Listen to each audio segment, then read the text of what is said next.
Hola amigos, bienvenidos a Chuscorsese Filmmakers, un espacio de libertad. Hace algunas semanas hablábamos sobre la novela De Galicia al Nuevo Mundo, Pedro Madruga, Cristóbal Colón, una novela que habla sobre el origen gallego de Cristóbal Colón. Su autor es Aquilino Fariñas Godoy y hoy, si me lo permiten, voy a recomendarles la lectura del último libro de Aquilino Fariñas Godoy, que se llama Dragones Ocultos. Pero no lo voy a hacer yo. Tenemos la gran suerte de contar con la presencia en nuestro canal del propio autor. Sin más preámbulo, les voy a dejar con la entrevista para que ustedes mismos la puedan ver. Y nada, nos vemos. Dragones Ocultos, a mí lo que más me llama la atención de este libro, y ya te la voy a centrar para que tú ya empieces, es que lo primero que podemos leer, si lo voy a leer literalmente porque además me llamó mucho la atención, es lo siguiente. Dice: al autor se le presenta la duda de advertir, con relación a la lectura de este libro, que cualquier parecido con la realidad es pura coincidencia, o bien que esta es una historia basada en hechos reales, pero ambas afirmaciones son ciertas. Esto es una declaración, toda una declaración de intenciones, ¿no? ¿Qué es Dragones Ocultos? Así es, efectivamente. Dragones Ocultos, en principio es una novela, en principio y en final, pero no solo es una novela. Y de hecho esa declaración de principios que tú has leído intenta hacer que el lector entre en un mundo de duda con respecto a la realidad y a la ficción. Es decir, quiero decir con esto que, bueno, el lector que acceda al libro podrá comprobar que hay veintitantos pies de página con referencias directas, y eso más adelante en esa reseña que leíste pues lo especifico. 24 pies de páginas que hacen referencia a trabajos, como decía, trabajos científicos existentes en la red, artículos periodísticos, incluso entrevistas periodísticas, donde intento solapar la ficción estrictamente narrativa, novelada, con una realidad científica que se sobrepone para poder argumentar la base fundamental del libro, que es plantear una duda sobre el origen del coronavirus. Si el coronavirus, la pandemia que estamos viviendo, es una pura circunstancia epidemiológica como muchas otras que han existido en la historia de la humanidad, es decir, si es un fenómeno puramente casual, fortuito, una zoonosis como teóricamente hemos asumido que es, o si se puede plantear una duda razonable con respecto a otras alternativas, con respecto a su génesis, a su origen, ¿no? Y entonces, bueno, en principio esta es el motivo fundamental por el que he escrito el libro, ¿no? Intentar que el lector razone por su cuenta, que el lector saque conclusiones por su cuenta y que, en cierta medida establezca una crítica razonada con respecto a la situación real que conocemos, ¿no? En ese sentido, es una novela, pero se aparta de la naturaleza habitual de las novelas, que buscan un tiempo de entretenimiento durante su lectura, o a lo mejor algún tipo de reflexión pues psicológica. En este caso, yo creo que la novela intenta eh, suministrar información técnica, información histórica, información política, información sociológica sobre elementos constitutivos de un hecho tan trascendente en nuestra vida actual como es el fenómeno pandémico que vivimos. Sí, sin duda eso está conseguido, porque es verdad que aquí se hablan de un montón de cosas, ¿no? Sobre todo, bueno, vamos por partes. China. China es vamos a decir, entre comillas, la gran beneficiada de todo esto que ha pasado, ¿no? Podemos ver datos económicos del mundo en general o de países y mientras que más o menos todo el mundo está en recesión, de repente China pues ha pegado un repunte ahí del carajo, ¿no? O sea, ¿qué piensas que ha tenido que ver el gobierno chino en todo esto?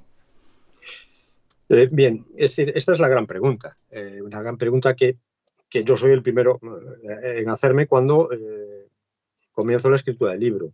Entonces, claro, el libro puede plantear una tesis un poco para dar una amenidad o una intriga, que en cualquier caso forma parte de las características propias de una novela que en principio, creo yo, como cualquier novela debe ser entretenida, y después, una vez que consigues la atracción por la lectura, por el interés por la narración, a partir de ahí ir introduciendo elementos que permitan una, digamos, segunda perspectiva que cada persona pues establecerá según su criterio, según sus conocimientos o según su curiosidad. Entonces, esta pregunta que tú me hacías, ¿qué tiene que ver China con toda esta historia? Es evidentemente la base fundamental de la novela y de la realidad que estamos viviendo. Se pueden plantear, desde mi punto de vista, tres hipótesis de trabajo al respecto, ¿no? Una sería la que conocemos, la oficial, vamos a ponerlo entre comillas, ¿no? Que es la de un puro accidente, pues un puro accidente de la naturaleza que ha producido pues, la aparición por una mutación espontánea de un virus dentro de un reservorio animal que se ha transmitido al ser humano. Esta es la teoría oficial, guión oficiosa, que en estos momentos todo el mundo conoce, con toda la historia previa de la aparición en un mercado de mariscos en Wuhan y de ahí la transmisión al hombre y demás. Bueno, sobre esto ya hay que matizar mucho porque esa teoría ya se ha ido, sobre todo la del pescado de mariscos de Wuhan, ya se ha ido eliminando, pero luego quedarían otras dos hipótesis plausibles, igualmente plausibles, diría yo, igualmente o quizás incluso más argumentadas que la del origen natural puramente zoonótico, que son el puro accidente de bioseguridad en un laboratorio de investigación biológica, como es, en este caso podría ser el laboratorio existente en Wuhan, que es un laboratorio de BSL-4, que es el grado máximo de bioseguridad. Entonces, un simple accidente biológico, experimentación con virus, un simple accidente de los que han ocurrido muchos, y yo en el libro, en esas referencias a pie de página que comento, pues pongo los vínculos directos con noticias periodísticas donde se da nota de los múltiples incidentes de bioseguridad que se han producido a lo largo de los últimos años, con lo cual quiero decir y quiero demostrar que no son tan infrecuentes, ni mucho menos, es más, son muy frecuentes. Entonces, la existencia de ese simple accidente de bioseguridad que ha producido pues, una catástrofe sanitaria, pues haciendo una analogía un poco chusca, pero que podría tener cierta relación pues, con el incidente de Chernóbil, ¿no? Con la catástrofe nuclear que se produjo pues, por mala seguridad, mal mantenimiento, etcétera, de las instalaciones de Chernóbil en su momento, que el gobierno soviético inicialmente pues, intentó ocultar y que luego poco a poco se fue conociendo la realidad. Esta sería una hipótesis similar a la que podría haber pasado con esto, en el caso de un incidente de bioseguridad de un laboratorio en China. Y otra posibilidad, una tercera posibilidad, que ya entraríamos en el ámbito de lo fantástico, pero que no habría que desechar completamente, que sería la liberación voluntaria, maliciosa, la liberación premeditada de ese elemento como, o sea, de ese elemento biológico como un sujeto un sujeto activo para una guerra biológica, algo que, por otra parte, todos sabemos que existe, ¿no? Los procesos secretos, la investigación militar biológica sobre armas biológicas, etcétera, es algo que no se ha abandonado nunca y donde, si en algún lugar es posible, sin los controles a los que están sometida la investigación similar en Occidente, por decir un término genérico que engloba a todo lo no chino. En China, desde luego, los controles y las fiscalizaciones internacionales al respecto de esa investigación no existen.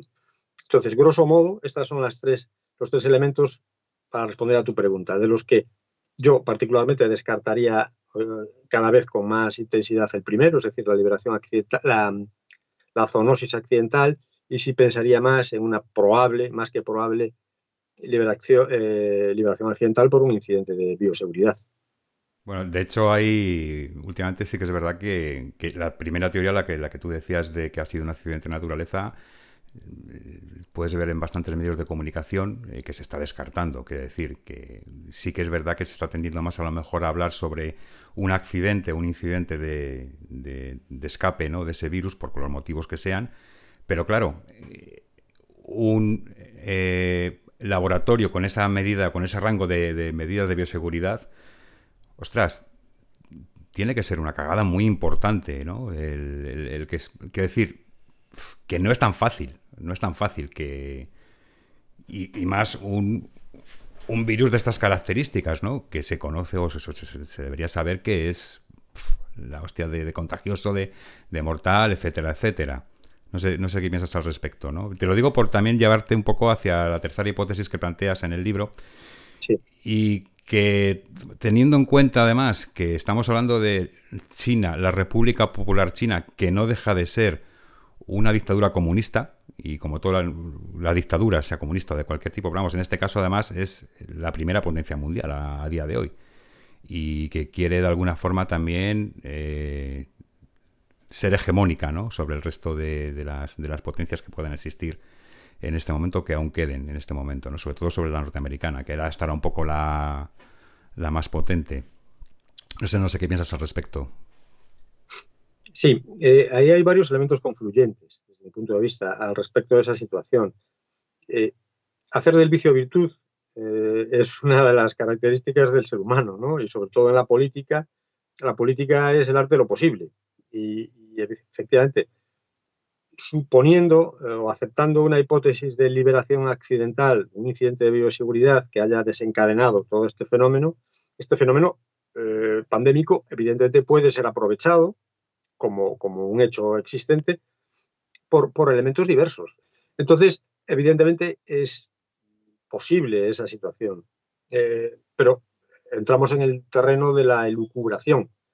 En el terreno propiamente dicho de la argumentación, sí que es mucho más factible la circunstancia, que yo creo que está demostrada, de la experimentación con coronavirus en el laboratorio de Wuhan, y sobre todo lo que se llama la ganancia de función, que es la utilización de arquitecturas, este es un término biológico, pero lo vamos a usar aquí, de las arquitecturas de otros virus ya existentes para, mediante su modificación, mediante ingeniería genética, modificar su comportamiento biológico para la experimentación de vacunas o de fármacos en casos de infecciones que no fueron correctamente tratadas con los conocimientos previos, ¿no? Eso es algo que se ha estado haciendo y precisamente la directora del laboratorio de Wuhan, Xi Zhengli, había estado, y eso también lo refiero con uno de los pies de página del libro, había estado en la Universidad de Carolina del Norte con Ralph Baric, que es un biólogo americano de los más prestigiosos y probablemente el mayor experto en ganancias de función y en experimentos de ese tipo que se hicieron en Estados Unidos. Como decía, estuvo en Carolina del Norte experimentando en un trabajo multidisciplinar con otras personas, con otros científicos del resto del mundo, en esos elementos de ganancia de función, o sea, en esos trabajos de ganancia de función hace años, ¿no? Esos experimentos luego fueron suspendidos porque evidentemente entrañaban un riesgo grande de que pudiese pasar un incidente biológico con estas características. Paradójicamente, fue el propio gobierno americano el que suspendió, hizo una moratoria para frenar estos experimentos e incluso los mismos experimentos fueron criticados por muchos compañeros científicos aludiendo al riesgo de bioseguridad que tenía, ¿no? Bien, quiero decir con esto que tenemos la evidencia real de que la directora, nada menos, del laboratorio de Wuhan había estado participando en Estados Unidos en un experimento que se puede rastrear en la red, se puede leer, está la referencia, insisto, en mi libro, con otros científicos del resto del mundo haciendo un trabajo de ganancia de función con coronavirus, ¿no? Eso es un hecho, no es una opinión pues, discutible, es un hecho en el que ha participado. De este hecho, que se pueden extraer conclusiones, evidentemente se pueden extraer conclusiones, y ahí ya entramos en el ámbito de las hipótesis, pero sí es un hecho que ella trabajó en ese experimento, sí es un hecho que ella era la directora del laboratorio de Wuhan, sí es un hecho que en Wuhan trabajaban con coronavirus y sí es un hecho que en Wuhan se produjo el centro de la pandemia. Esos son hechos. A partir de ahí, la interconexión que podemos establecer, pues ya es más relativa, ¿no? Entonces, para no enrollarme demasiado y yendo queriendo responder tu pregunta, evidentemente China, una vez que se produjo ese fenómeno pandémico con intervención humana o sin intervención humana en cuanto a la voluntariedad de la liberación del virus, evidentemente esa situación china, como cualquier gobierno que viva en el mundo actual, tiene que tramitarlo, primero intentando frenar los efectos directos e inmediatos, segundo, ocultando en cualquier caso la posibilidad de que se descubra que ellos puedan tener relación directa o indirecta con esa situación catastrófica, y tercero, intentando aprovecharlo en su beneficio, es decir, hacer del vicio virtud, lo que decía antes. Si en esa situación ellos frenan pronto la pandemia, en esa situación ocultan al resto del mundo que ellos fueron los responsables de la liberación, y a partir de ahí, dada la naturaleza precisamente autoritaria del gobierno chino, un gobierno donde evidentemente las decisiones son absolutamente piramidales, el beneficio y la carrera emprendida en cuanto al desarrollo económico y a la consecución del primer puesto en la economía mundial, siendo como eran hasta ese momento la fábrica del mundo, evidentemente eso es una situación que permite nuevas perspectivas, como de hecho han ocurrido. China es el único país del mundo que ha crecido económicamente en los últimos meses cuando el resto del mundo está en recesión. Y luego hay otro elemento clave, que es la exportación ideológica de una forma de hacer las cosas con respecto a no solo a la pandemia, sino a la estructura social.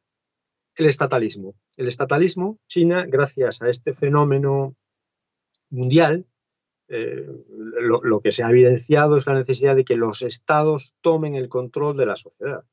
Eso es un hecho que se ha puesto de manifiesto en todo el mundo. ¿Y quién mejor ha hecho esa toma de control que un gobierno como el chino, que ya tiene el control per se, ¿no? Entonces, aquí aparecen ciertos elementos o muchos elementos que hacen que China salga muy reforzada de esta situación. Sí, bueno, es lo que decía, también haces mención al último foro de Davos, ¿verdad? Que decían aquello de en el futuro no tendrás nada y serás feliz, que en realidad lo que me estás contando es esto, que... Sí. El foro de Davos, que se produjo ahora su primera parte en febrero, a finales de enero en Davos, en Suiza, ha sido por primera vez en la historia un foro online, pero tendrá una segunda parte que será en Singapur, probablemente cercano al verano, en mayo o en junio, y será la primera vez que el foro de Davos sale de Europa. O sea, si se va a producir la reunión física de todos los componentes o integrantes del foro de Davos, que hasta ahora siempre se había producido en Europa, en Suiza, por primera vez se va a producir en Singapur. O sea, se va a acercar al centro de gravitación económico y casi político mundial. Eso ya es en sí mismo significativo, ¿no? Y parece, de hecho, en este foro de Davos de enero pasado, el personaje estrella ha sido Xi Sí, Jinping, sí, Jinping, sí. el presidente chino, que fue el que prácticamente ha dado las normas básicas de cómo hay que hacer las cosas, es decir, como el rey del mambo de una situación que en gran medida, ellos tienen una responsabilidad indudable, ¿no? Sí, la Pero famosa Agenda 2030 esta, ¿no? sí, efectivamente. Es decir, de repente ahí se produce ¿cómo diría? Una comunidad de intereses paradójica, ¿no? Y al mismo tiempo sorprendente, entre los megacapitalistas, toda esa estructura de las big tech de Silicon Valley, es decir, de las empresas tecnológicas, bioinformáticas de Estados Unidos, las cinco grandes, Amazon, Twitter, Facebook, Google y bueno, me queda una más. Pero en fin, estas 5 grandes en estos momentos se han convertido en una especie de censores mundiales del pensamiento disidente, ¿no? Por otro lado, la práctica totalidad de los gobiernos mundiales han reforzado sus medidas estatalistas, sus medidas de control social, porque automáticamente el riesgo sanitario permite el ir más allá de lo que sería estrictamente necesario para el control de la salud. Automáticamente, de hecho, se están desarrollando nuevos procedimientos de control cibernético mediante inteligencia artificial, donde ya se empieza a hablar de los pasaportes vacunales, de las que yo no digo que sea malo o bueno el pasaporte vacunal, pero a partir de ahí se empiezan a implementar, por utilizar esta palabreja, con este tipo de pasaportes se empiezan a implementar medidas de control o de reconocimiento, desde el reconocimiento facial, la desaparición física del dinero, la utilización de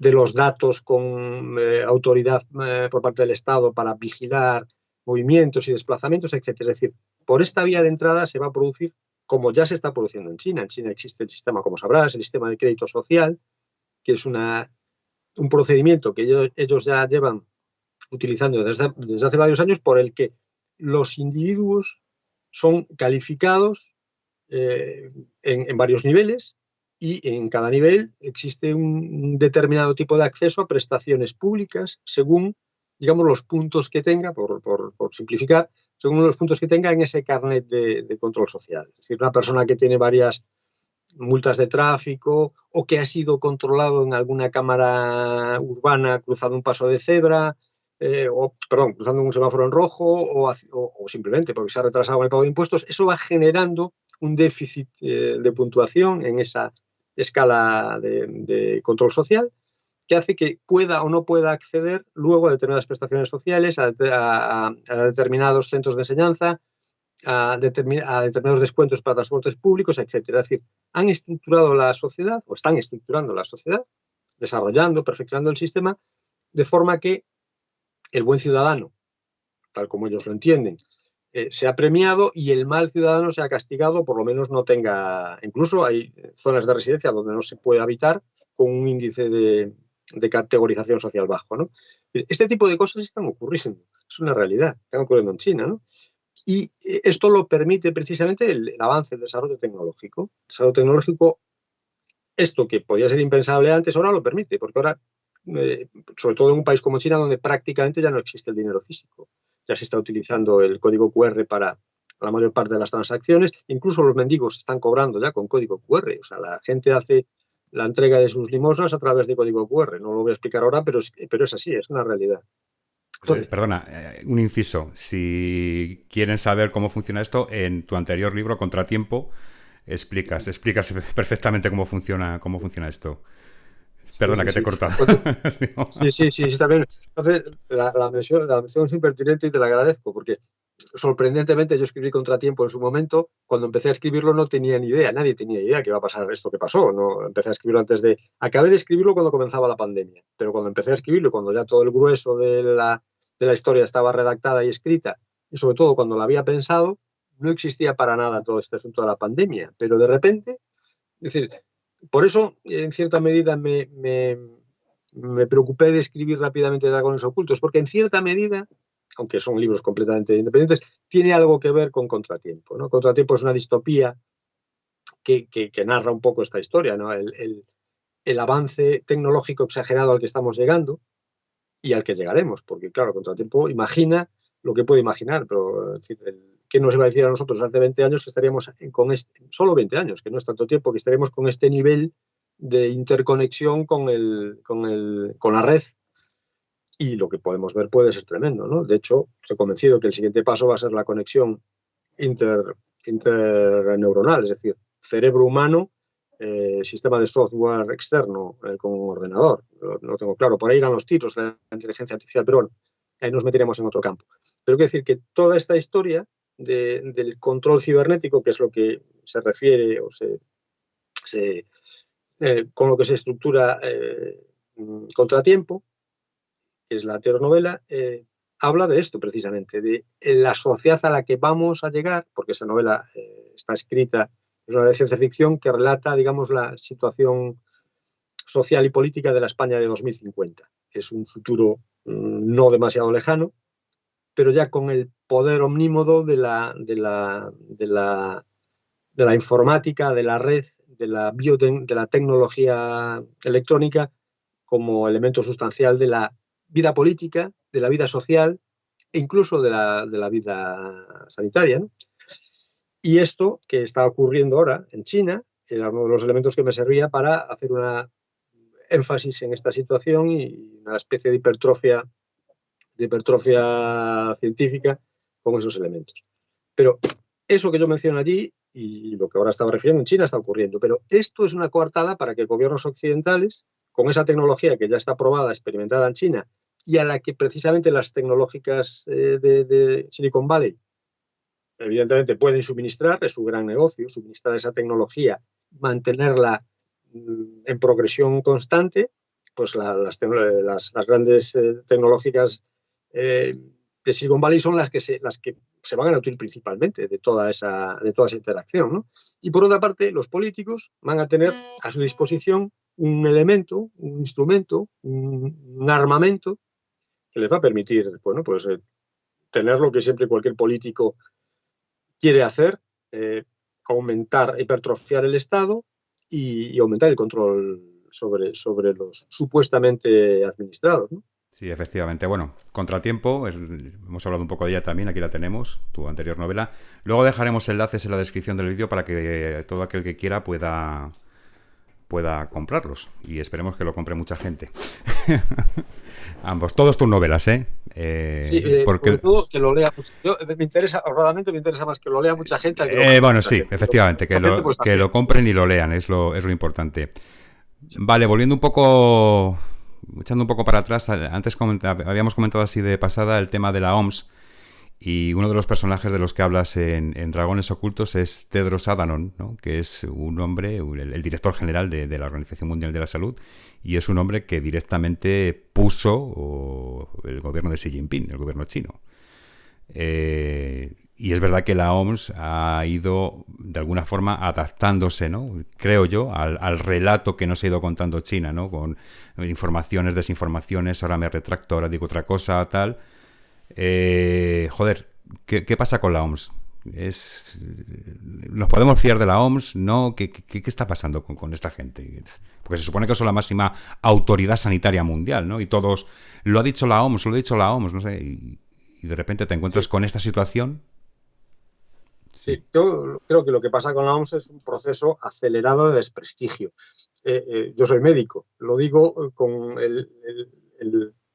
la pena, entre comillas, y por otra parte la tristeza de ver que una estructura sanitaria mundial en la que en su momento pues sus puntos de vista y sus criterios, lógicamente por su propia naturaleza, tienen que ser irrebatibles y que sin embargo ha demostrado con respecto a esta situación una negligencia rayana en lo criminal, no me atrevería a decirlo, pero casi, ¿no? Eh, y todo esto tiene que ver con que la OMS es una estructura política, es decir, es una estructura evidentemente sanitaria, tiene una función supranacional, de coordinación, de organización, de verificación, pero es una estructura política. Por primera vez, el director de la OMS, el director general de la OMS, un etíope, el presidente Tedros, es, es no médico, es un no médico y que ha sido promovido a esa alta instancia lógicamente por el control de China, ¿no? China, como mucha gente sabe, o mucha gente sabrá, la penetración en África desde hace unos años está siendo enorme, ¿no? La penetración vía presupuestaria, vía financiación estatal, etcétera. Entonces, ellos han estructurado una política llamada técnicamente por ellos de la Comisión de la Franja y de la Ruta, creo que ese es el término correcto, pero que comúnmente se conoce como la nueva ruta de la seda, ¿no? Que es un proyecto estatal de China de penetración política, de penetración económica en un territorio como es el continente africano, desprovisto de un control efectivo por parte de una potencia no africana, ¿no? Cierto es que después de la descolonización de África, pues los países europeos y americanos han retraído mucho, todos los intentos que ha habido de influencia han sido desastrosos y digamos que África en cierta medida va a su aire. Y China ha encontrado ahí una vía de penetración muy importante a través de la enorme capacidad de financiación que tiene y a través de su trabajo chino, nunca mejor dicho, ya llevan años donde ya tienen una capacidad de influencia política enorme, sin duda son el país del mundo con más capacidad de influencia política en el continente africano. Y, por supuesto, dado que la elección del presidente de la OMS se hace mediante votación, el control de las votaciones en un momento determinado está inducido por cuestiones políticas, igual que el presidente de la ONU, el presidente de la UNESCO, etc. ¿No? Todas estas estructuras supranacionales tienen, sobre todo, un componente político añadido que es muy importante. En el caso de China, para China, desde mi punto de vista, y yo creo que en eso coincido con muchos otros analistas que han hablado de este tema, el control de la OMS es un control, el control de la Organización Mundial de la Salud es un control importantísimo, porque precisamente las medidas de carácter y de control social avaladas por el riesgo sanitario, avaladas por la salud pública, etcétera, son incuestionables, o deben ser incuestionables, sobre todo si vienen de organizaciones supranacionales que tienen un prestigio reconocido como era hasta ahora la OMS. Por lo tanto, para ellos, creo que desde el punto de vista político ha sido muy interesante el asalto a la OMS a través de un hombre de paja como es Tedros Adhanom y a través de la financiación que a su vez suministran a la OMS. No en vano, aquí entramos ya en arenas movedizas, porque si nombro la palabra Trump, de repente se produce ya o se puede producir una pequeña convulsión, porque como Trump es un personaje con rabo, con cuernos y rabo, automáticamente pues ya parece que cualquier mención al invalida lo que se diga al respecto, ¿no? Pero Trump o la administración americana, si suena mejor, no en vano abandonó la OMS pues hace poco, cuando vio que en realidad estaban sometidos o podían estar sometidos, vamos a ser más asépticos, podían estar sometidos a criterios políticos de la influencia china, ¿no? Y abandonaron esa organización considerándola inútil para la función a la que cumplía. Y volviendo un poco al tema del inicio que hablábamos acerca del origen del coronavirus, evidentemente si tú vas a promover una pandemia o si ya la has promovido, el tener el control sobre la Organización Mundial que regula la salud pública es muy interesante y muy importante porque te va a permitir temporizar perfectamente las situaciones, te va a permitir establecer tiempos de respuesta variados según los intereses, etc. Y es un hecho, y eso tampoco es discutible, que la OMS ha metido la pata muchísimo. Ha tardado mucho tiempo en darle importancia a la pandemia o a la epidemia, inicialmente en China. Ha tardado mucho tiempo en declarar la pandemia mundial. Ha tardado mucho tiempo en establecer la utilización de las mascarillas. Ha tardado mucho tiempo en asumir la transmisión vía aerosol, etcétera. Todos los pasos que ha ido dando siempre fueron por detrás de la situación y en muchos casos obligados por las circunstancias, pero curiosamente coincidentes con el interés de China en todos los sentidos, en todos los aspectos. Entonces, desde mi punto de vista, la OMS es una estructura actualmente muy desprestigiada con respecto al margen de sus otras importantes beneficios con respecto a la salud mundial, pero con respecto al asunto de la pandemia, que es el elemento fundamental en este momento, su actuación ha sido, ya no digo manifiestamente mejorable, absolutamente mejorable. Y da la impresión, a su vez, que esa contemporización con China es todavía más negligente. Un ejemplo claro de esto es la asunción por parte de la OMS, de los dirigentes de la OMS, de la culpabilización o por lo menos del apartamiento de Taiwán. Taiwán, que es la antigua Formosa, que es la China no comunista. Sí, el grano en el culo. Correcto, correcto. Mejor explicado imposible. El grano en el culo de China es Taiwán. Taiwán ha tenido y tiene unos índices sanitarios con respecto a la epidemia que son los mejores del mundo. Tiene unos niveles de alerta temprana epidemiológica enormes y fueron los primeros en tomar medidas precisamente porque conocen a sus vecinos y a sus hermanos de cultura, que es la China comunista. Han sido los primeros en tomar medidas, en no creerse los mensajes oficiales que salían de la propia China, las autoridades chinas, y en advertir a la OMS, en mi libro te lo pongo también porque hago referencias de ese tipo, la carta que enviaron en diciembre, principios de enero, a la OMS, alertando del riesgo de transmisión interpersonal que se estaba produciendo en Wuhan cuando las propias autoridades chinas lo negaban. Por supuesto, la OMS ni hacía mención a ello. Entonces, curiosamente, como la China comunista no mantiene relaciones diplomáticas con Taiwán, no solo no mantiene relaciones diplomáticas, sino que su actitud política es absolutamente beligerante contra Taiwán, política e incluso bélica, ¿no? Ahora ya están haciendo vuelos por encima de la isla, por el estrecho de las dos Chinas, etcétera, en el mar del norte, el mar de China, y toda esa situación es una situación de agresión larvada contra... Bien, pues, y a su vez intenta por todos los medios que Taiwán no acceda a los organismos internacionales, etcétera, y entre ellos a la OMS. Es sorprendente, por eso había empezado este comentario acerca de Taiwán, que la propia OMS, teniendo un país que ha sido y ha demostrado los mejores índices de control de la pandemia, que ha tenido las alertas tempranas, que les ha enviado una carta donde informaba del riesgo potencial que ellos estaban observando en China, y sin embargo la OMS la aparte completamente de todas las decisiones, no la permita intervenir en sus reuniones anuales y no la permite integrarse en la propia OMS. Evidentemente, este es un seguidismo de la política china que desprestigia completamente a la OMS, lo cual evidentemente no es sorprendente teniendo en cuenta que el director general de la OMS es un hombre de paja colocado por la propia China y que ideológicamente viene del mundo marxista-leninista, que era el que en su momento al que él pertenecía cuando estaba en los grupos guerrilleros, terroristas, como queramos llamarles, en Etiopía, en su momento.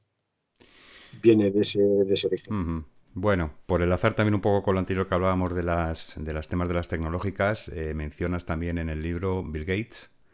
Es un nombre que sale varias veces en el libro y también lo asocias, por supuesto, con ay, se me ha ido George Soros. Se me había ido el nombre, perdona. ¿Qué tienen que ver estos dos personajes en todo esto? Bueno, claro, Soros y Gates son la salsa que está en todos los guisos, ¿no?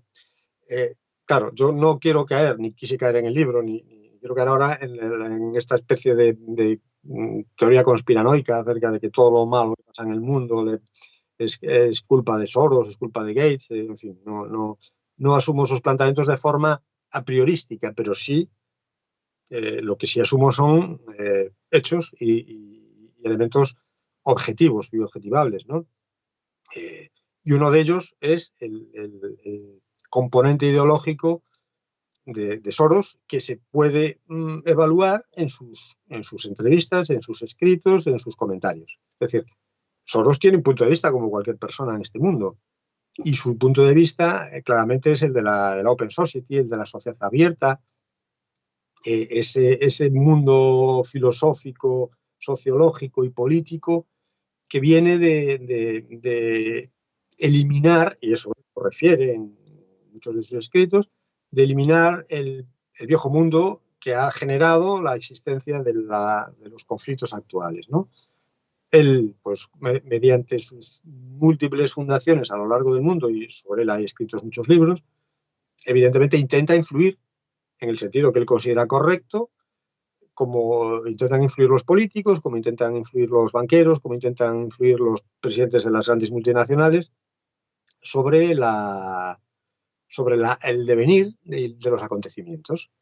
Por un lado, porque económicamente le beneficia a sus empresas, porque él tiene, digamos, un gran holding tiene pues, un ámbito estrictamente económico, que vive del rendimiento económico, y por otro lado tiene un ámbito cultural, por así decirlo, que es con el que él, digamos, influye en el camino político de determinados países. Esa influencia yo creo que es bidireccional. Por un lado, intenta influir para que sus negocios de sus empresas vayan mejor, y por otro lado intenta influir en el punto de vista estrictamente filosófico para que cambien un poco las perspectivas de la sociedad o los parámetros de la sociedad.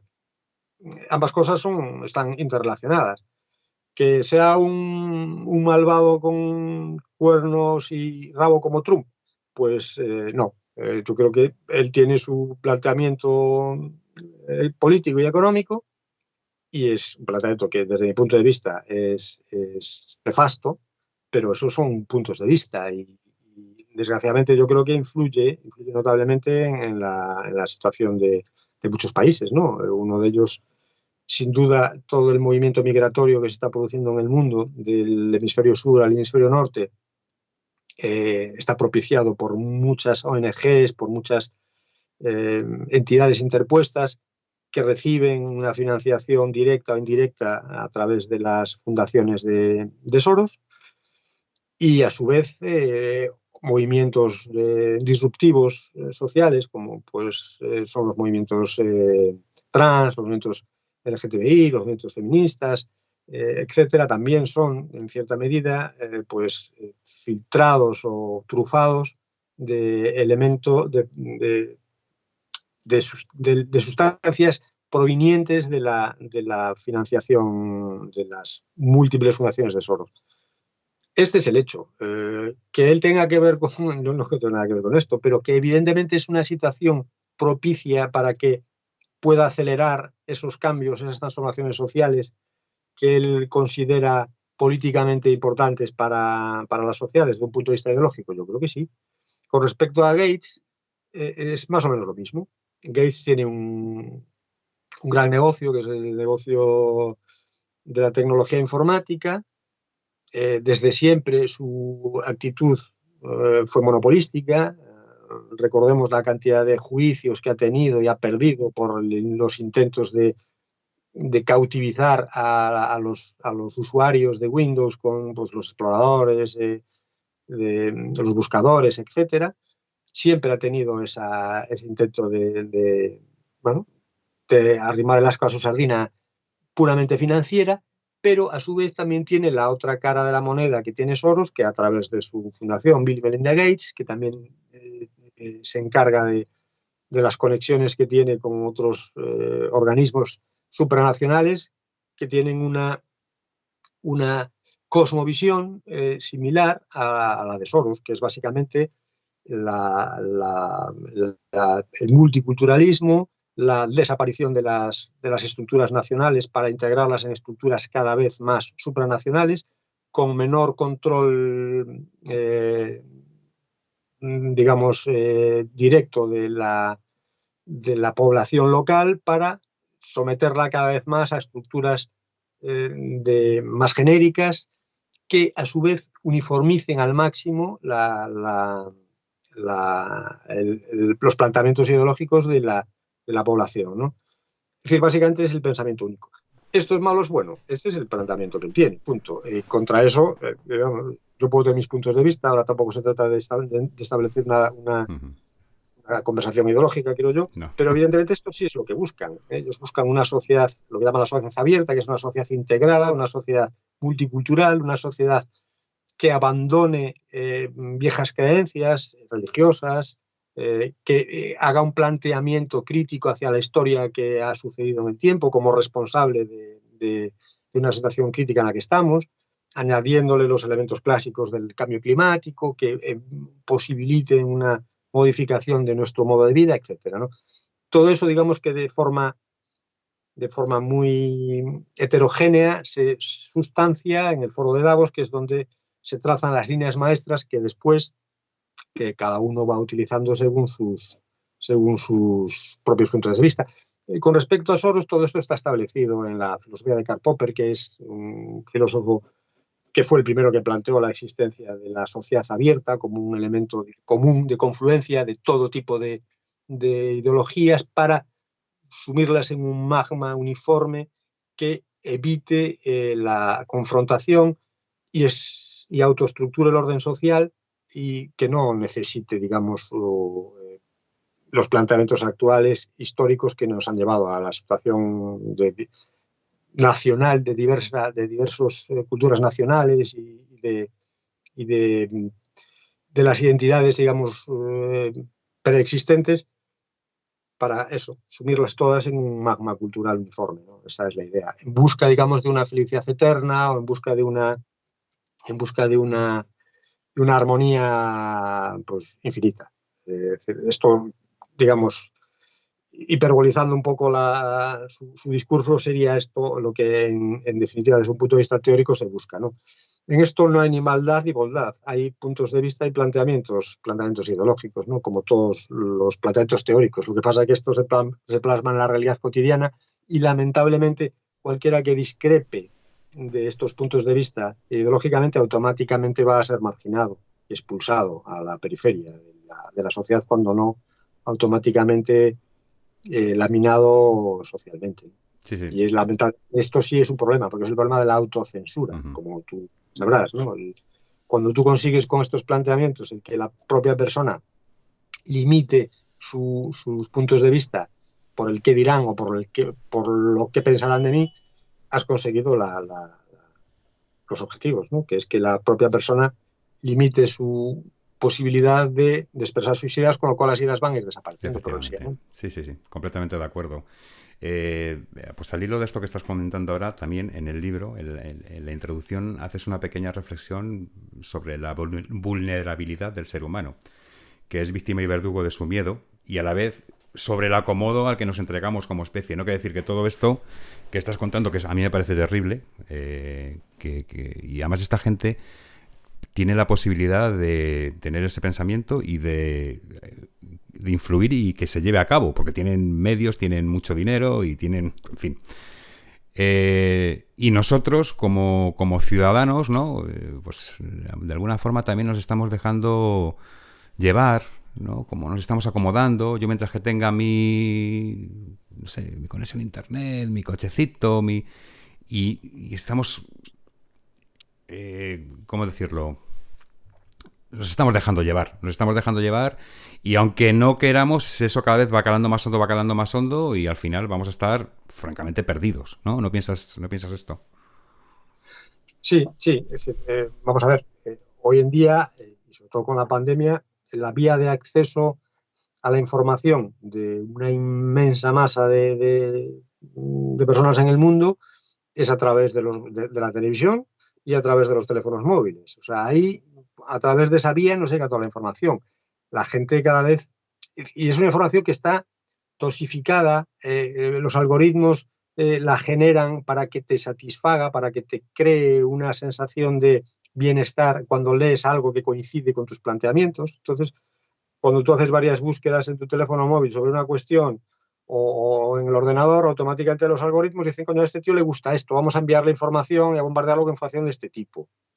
Y automáticamente van encapsulando a la gente en su nivel de confort de informativo, y a partir de ahí, claro, la gente va perdiendo sentido crítico porque no tiene capacidad de confrontación con otras ideas y se va dejando llevar por la comodidad, que es alguien la definía como la Españita Movistar, ¿no? Es decir, tú llegas a casa, pones la tele, tienes tus series, te pones a ver las series, todas las series más o menos te van a contar una misma, distintas historias, pero todas están tamizadas, pasadas por el colador de la corrección política, de estos elementos que había estado explicando antes en el ámbito de la Open Society, de la sociedad abierta, donde todo es permisible, todo es relativo, todo es subjetivo.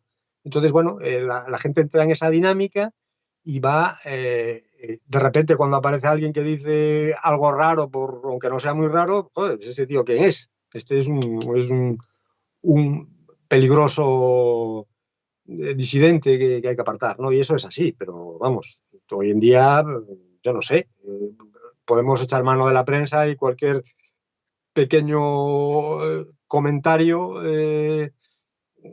absolutamente intrascendente hace unos años, de repente ahora se convierte en portada, ¿no? Desde que alguien jugando un partido de fútbol suelta una interjección un poco grosera, pero que entre en el ámbito o colisione con el sexo débil o el sexo fuerte, ya he dicho sexo débil. Ojo, que si digo esto automáticamente ya ese término es un término que automáticamente a mí ya me autodefine, y ya, dado que estamos, y eso es un hecho, estamos en la guerra por el lenguaje, ya desde hace tiempo. Es decir, quien controla esto es Orwell puro, quien controla el lenguaje controla la realidad. Si tú, y esto pasa en este país yo creo que más que en otros, o sea, según los términos que utilices, ya vas a ser catalogado automáticamente, ya te van a colocar en una situación o en otra. Y a partir de ahí, tú ya vas a tener que responder a ese apriorismo, o cambiando tu comportamiento o modificando tus nuevas expresiones, ¿no?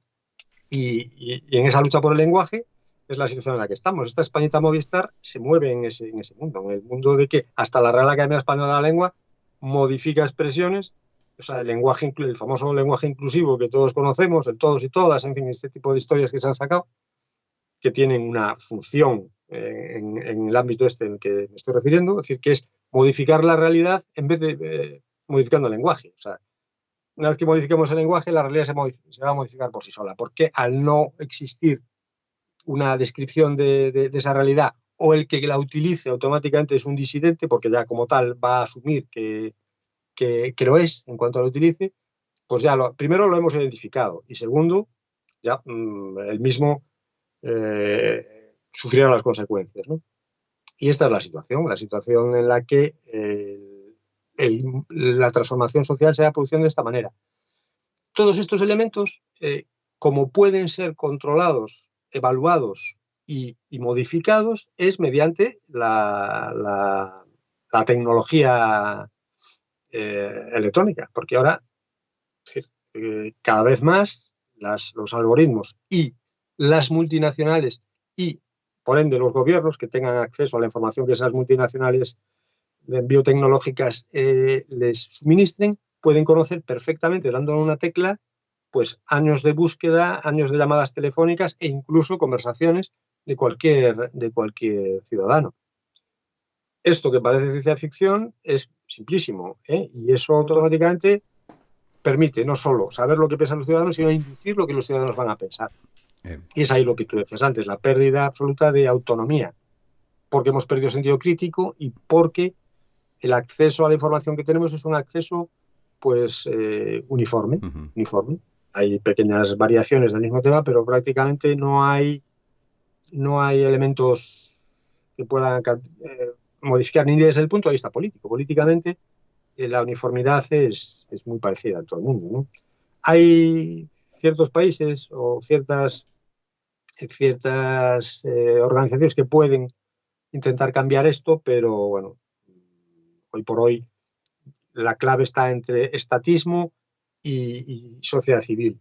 El estatismo cada vez es más poderoso, el Estado cada vez tiene más poder, el Estado cada vez tiene más medios de control social, y a su vez la sociedad civil cada vez es más débil, más hipotrófica, más anémica, y sobre todo está desorganizada, porque incluso los intentos de organización a través del único ámbito de libertad, entre comillas, que puede ser, pues, las redes sociales, YouTube, Facebook, están controladas por las... Si alguien saca la pata del tiesto, automáticamente le cancelan el canal, le cancelan la suscripción, etcétera, ¿no? O sea, hay una corrección que es absolutamente...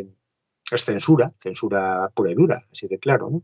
Ese fenómeno ya lo conocemos todos, pero tenemos que asumirlo, porque si no lo asumimos, automáticamente te dejan sin acceso a la red social, lo cual desde mi punto de vista no es ningún problema, pero para muchas otras personas sí lo es. Hay que asumirlo y hay que, en la medida de lo posible, también combatirlo. Quiero decir, no podemos estarnos... Yo lo siento mucho, pero yo me niego a entrar ahí, y dentro de mis posibilidades trataré de no perder mi sentido crítico, que ya bastante perdido estará, me imagino yo, y de animar a la gente a que lo siga teniendo, ¿no? Y Dragones Ocultos es un libro que es un toque de atención desde mi punto de vista, ¿no? Es un toque de atención a todo esto que estás diciendo, a decir, oye, chicos, al loro, ¿no? Seguir ahí. O sea, no perdéis ese sentido crítico, no os dejéis arrastrar tanto, ponerle un pero a todo, investigarlo todo y preguntároslo todo, ¿no? Independientemente de que luego las teorías o las estas que tú pongas aquí sean verdad, da igual. Pero por lo menos lánzate a no creerte todo lo que te cuentan, ¿no? Es mi punto de vista. Sí, lo que estamos haciendo ahora prácticamente va un poco en esa Sí, línea. efectivamente. Estamos hablando de cosas que normalmente, bueno, están ya solo circunscritas a ámbitos muy limitados, Sí. ¿no? No es digamos, no me imagino estos comentarios en la sexta más que en una discusión, o sea, más que una persona que llaman para el pim pam pum, para que sea, digamos, el florero que decore la situación y que a su vez asuma los mamporros de Efectivamente. toda la grey que ya lo tienen para eso, ¿no? Y que ante semejante situación, pues lógicamente va a salir vapuleado. Y con él lo que él representa. Efectivamente, para eso están, o sea, para eso los llevan. Bueno, ya por ir acabando, que llevamos una hora, casi 58 minutos llevamos de conversación. Yo estoy encantado, ¿eh? Escuchándote me quedaría todo el día, pero bueno. Es inevitable hacer referencia, porque también dedicas un capítulo al gobierno español, concretamente a la figura de Fernando Simón. Yo no sé si quieres comentar algo sobre... Ya, más allá que como escritor, como médico que eres, como doctor de medicina que eres, ¿quieres comentar algo de este señor, de cómo el gobierno ha llevado las cosas o directamente nos vamos a tomar una caña? Sí, pero lamentablemente sí que hay que comentar algo, porque efectivamente para cualquiera que haya leído libro, no sé si así te pasó lo mismo, ese capítulo aparece ahí en el medio como una especie de descrecencia que no parece tener mucha correlación con todo lo anterior y todo lo siguiente. Pero cuando yo escribí el libro, tengo algún amigo, algún lector que me hace el favor de ir leyendo para darme su impresión y cuyo criterio estimo notablemente y me sirve para tomar algunas decisiones en cuanto a la continuidad del relato. Y entonces le envié ese capítulo seguido, siguiendo a los anteriores, para que me dijese si realmente eso ahí era congruente o no. Porque yo no lo veía muy congruente ese capítulo, pero por otra parte yo me sentía en la obligación de dejar escrito negro sobre blanco la existencia de ese personaje, que es un personaje que yo creo que el tiempo pondrá cada vez más en su lugar, porque lamentablemente es un compañero de profesión. Todos sabemos lo dura que es esta profesión y lo poco gratificante que es a veces. Y por eso yo creo que entre nosotros tenemos una solidaridad especial, porque conocemos por lo que todos pasamos y en cierta medida nos sentimos solidarios unos con otros, cada uno desde el punto de vista o del puesto que ocupe.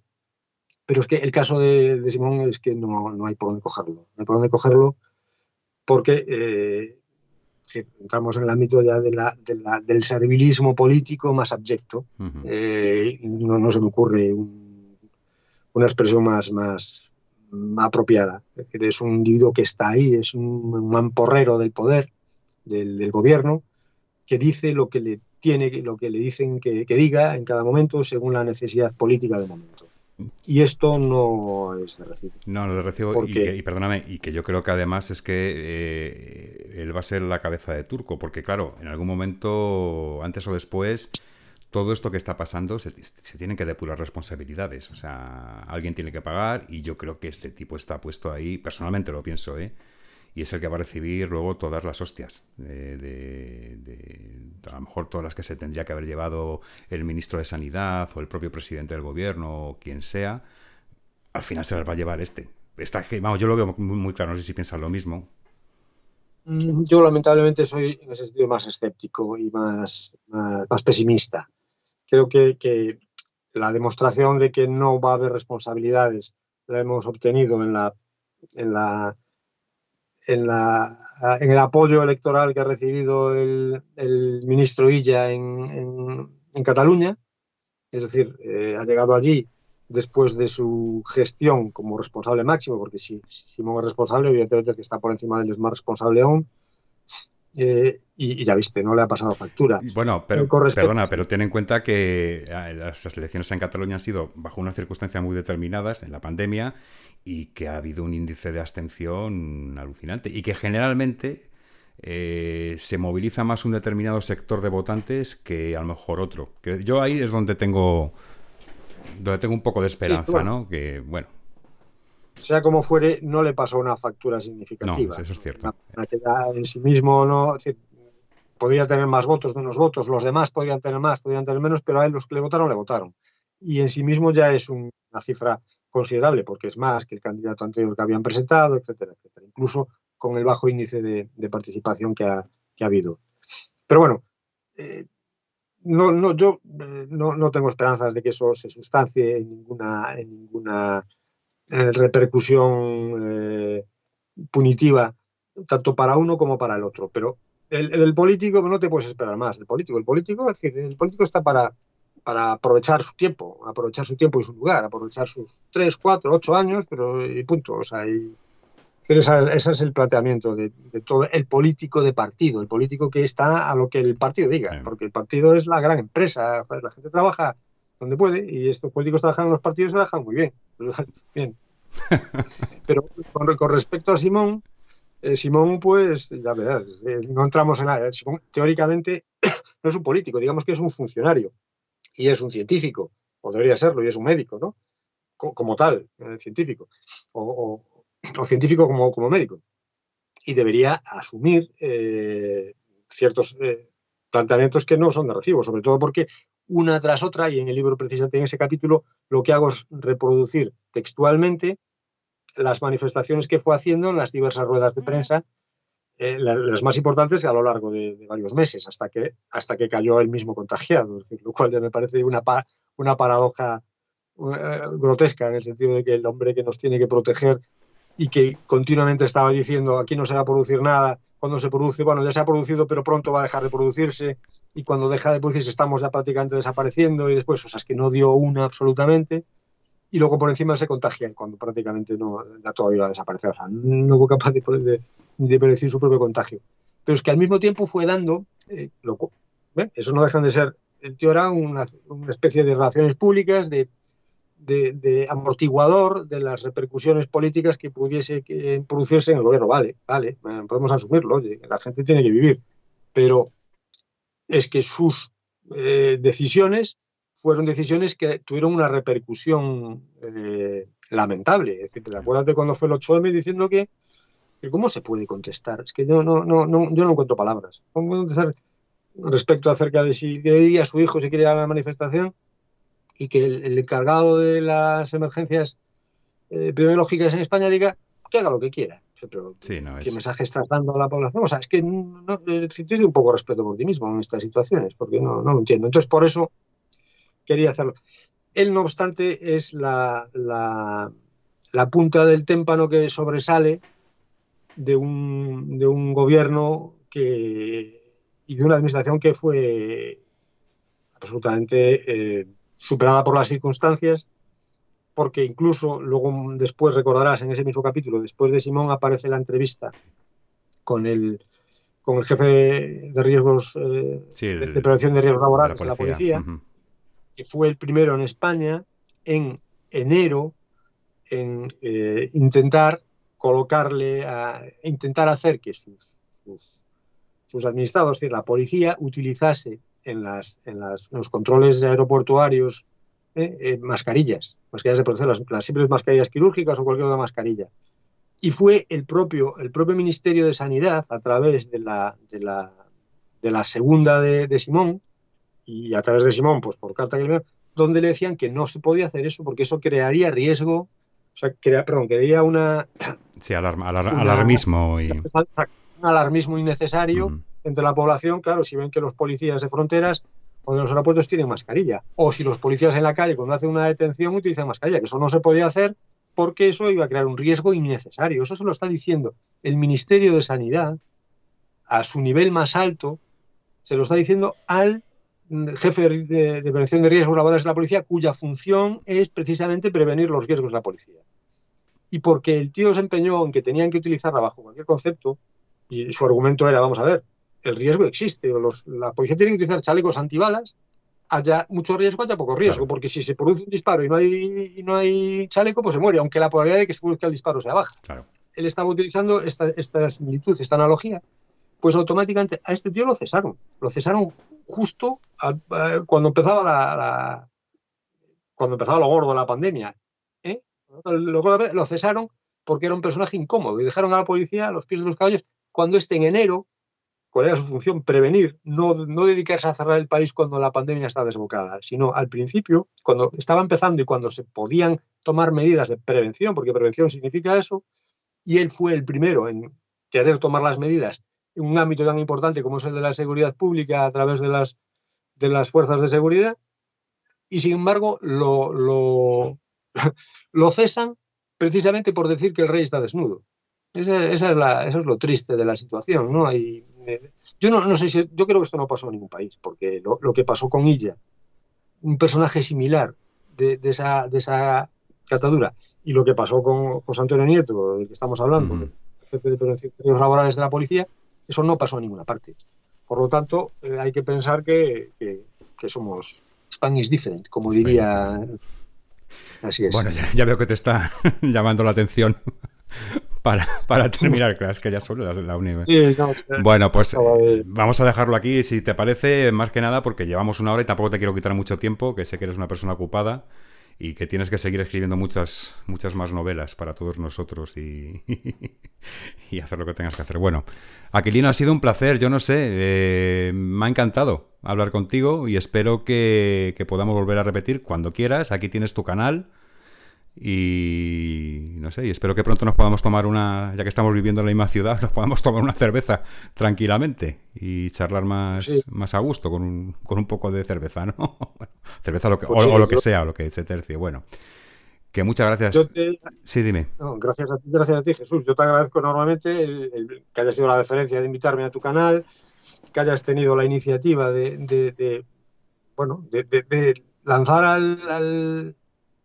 la red, en fin, estas reflexiones, que en última instancia de lanzar a la red esta conversación, y gracias sobre todo por el poder expresarme y poder expresarnos pues con total libertad en todos los sentidos. Yo solo puedo animarte a que continúes con esta iniciativa y sobre todo darte las gracias por lo que a mí respecta. Bueno. Y por supuesto, agradecerte que seas un lector tan No, fiel. a mí ya me tienes ganado, ya me tienes ganado. Yo recuerdo que la primera novela que leí tuya, que fue la de, ¿cómo se llama? La de la Armada. Grande y amatísima Armada, me la regaló mi mujer. Grande y felicísima Armada. Felicísima, perdona, exactamente. Me la regaló mi mujer pues por unas navidades, no sé si hace un par de años o no sé cuándo, y la verdad es que me puse a leerla y me la ventilé en un día. O sea, de repente estaba sentado en el sofá y de repente dije, ostras, ya se ha acabado. Lo cual dice mucho de tu manera de escribir, que es muy amena, muy entretenida y muy... Y en fin, que la gente lo que tiene que hacer es leer tus novelas, tus libros y comprarlos y ya está. Y vamos a dejar, ya insisto, vamos a dejar en la descripción todos los enlaces. Perdona, ¿qué ibas a decir? No, iba a decir que esa novela precisamente es sobre la leyenda negra, ¿Sí? sobre la leyenda negra antiespañola, por eso la escribí en su momento, y si en algún momento tienes ocasión, es un tema que realmente también daría mucho que hablar, porque gran parte de lo que somos es debido a lo que fuimos. Pues mira, y en parte. Pues mira, te voy a emplazar para una próxima entrevista, cuando quieras o cuando podamos o cuando surja, y hablamos de esta novela y de la leyenda negra, y lo que me estás planteando me parece un tema muy interesante. Y además hay que desmitificar la leyenda negra en España, que no es como no la quieren no es como no la quieren contar tampoco. Por eso es que ahí está el problema, que nos hemos tragado, hemos asumido lo que de nosotros han contado los demás. Efectivamente. Y hemos entrado en un síndrome de Estocolmo donde automáticamente nuestro es casi como una especie de pecado original. Estamos manchados por el pecado original de la leyenda negra y eso no nos permite prácticamente levantar la cabeza, porque siempre se puede esgrimir contra nosotros esa infausta propaganda que viene de múltiples causas. Pero bueno, Efectivamente, ya sí, no, es no. Y cuando muchos naciones tendrían mucho que callar, porque vamos, no vamos a hablar de lo que hicieron los ingleses bueno, en América, en fin, etcétera, etcétera, las colonias, todo el Imperio Británico, en fin, no vamos a hablar de eso ahora porque daría para otra entrevista. Cualquier día lo hacemos, si te parece bien. correcto. Pues don Aquilino, muchas gracias, un placer, de verdad. Yo estoy, que además te decía antes de que conectáramos, antes de que empezáramos con el vídeo, que ibas a ser eres quien abre fuego en mis entrevistas. Yo, perdóname si he sido un poco torpe en el momento, es la primera vez que hago esto. Y la verdad es que con gente como tú da gusto porque lo haces muy fácil y bueno, yo estoy encantado, sinceramente. Y espero que, ya te digo, que volvamos a coincidir en una de estas. Cuando quieras, yo estoy a tu disposición. Pues nada, muchas gracias a todos los que nos habéis visto, todos los que habéis visto en este vídeo. Vuelvo a insistir, miraros la descripción del vídeo porque vamos a dejar los enlaces de toda la producción literaria de Aquilino y nada, hasta la próxima. Seguimos, adelante. Muchas gracias a todos. Adiós.